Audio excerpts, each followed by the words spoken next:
Today's workout is a chipper of 60 alternating one leg squats or pistols, 50 wall balls, 40 box jumps, 30 deadlifts, 20 power cleans, and 10 front squats. And the weight on those deadlifts is going to set the weight on your 20 power cleans and your 10 front squats. So this is a good one because you're starting out with these kind of higher repetition movements and then kind of chipping away, decreasing in the number of each movement as you progress to the next movement.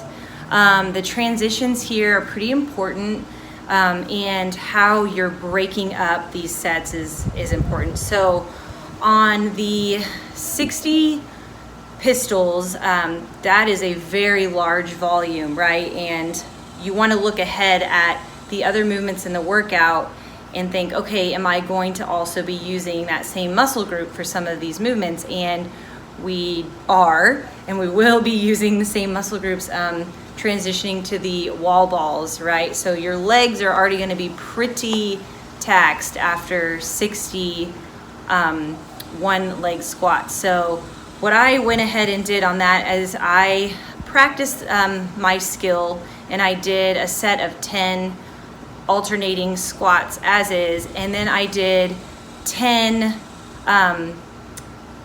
one-legged squats to a box or a lower target, a chair if you don't have a box at home.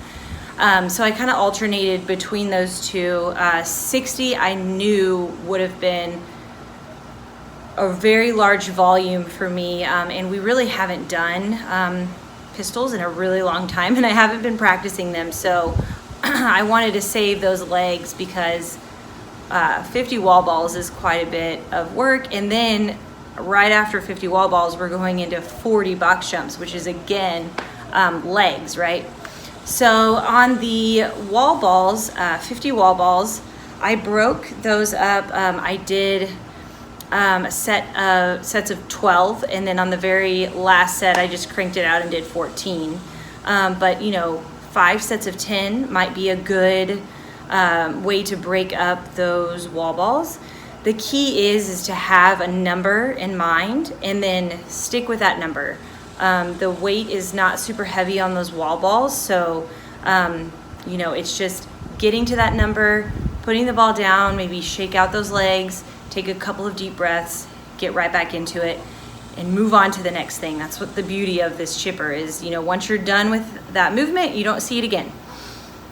So then on the box jumps, so 40 box jumps, legs are already pretty taxed at this point after pistols and wall balls. So what I did here was I broke these up into a set of 10, and I rested at the top of my box jump on the 10th and took maybe about 5 more seconds of a deep breath and breathing before I then moved on to my next set of 10. I always rest at the top of the box. I feel like just being up a little bit higher also makes you rest maybe a little bit shorter than you would if you're just kind of on the ground. And then the tricky movements are our barbell movements. So I found these to be pretty challenging.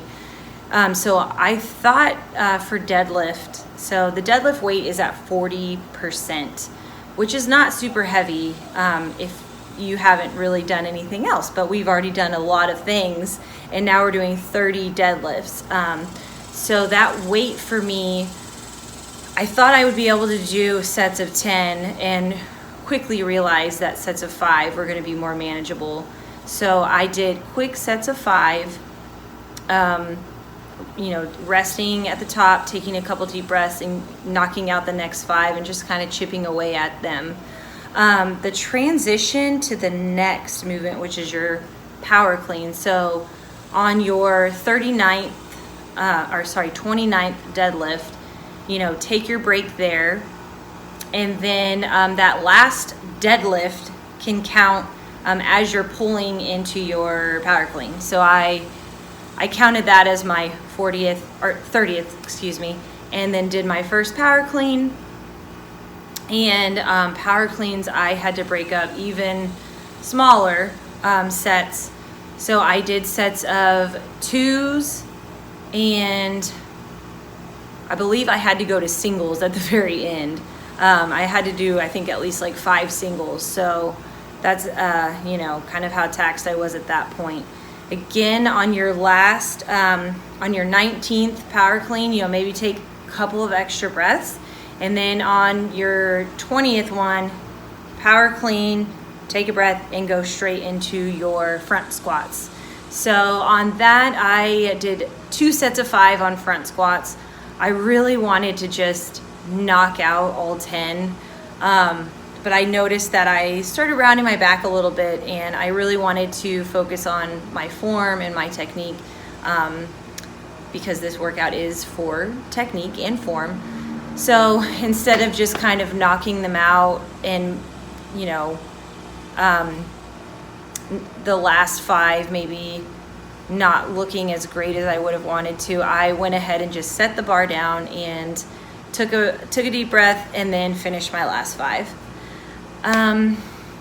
So there's a couple of different ways that we can scale each of these movements. So for the pistols or one-legged squats, again, I actually squatted to a box. You could also do a squat off of your box, standing in a standing position at the very top of your box, and then lower one of your feet down to the ground, tap your toe to the ground, and then drive up.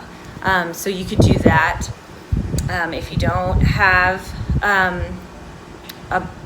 a box to be able to do that with, you could just squat to a chair and kind of lower yourself, tap your butt on that, you know, chair or box, and then drive up in your heel.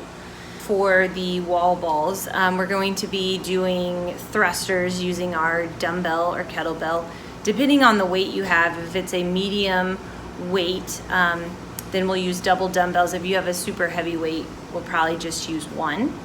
And then also for our deadlifts, if you don't have a barbell, we'll substitute that in with our dumbbells, and we'll do dumbbell deadlifts, dumbbell power cleans, and dumbbell front squats. So good luck with this one. It's a really good one. Again, it's one of my favorites because you finish a movement and then you're done and you don't have to go back to it. So good luck.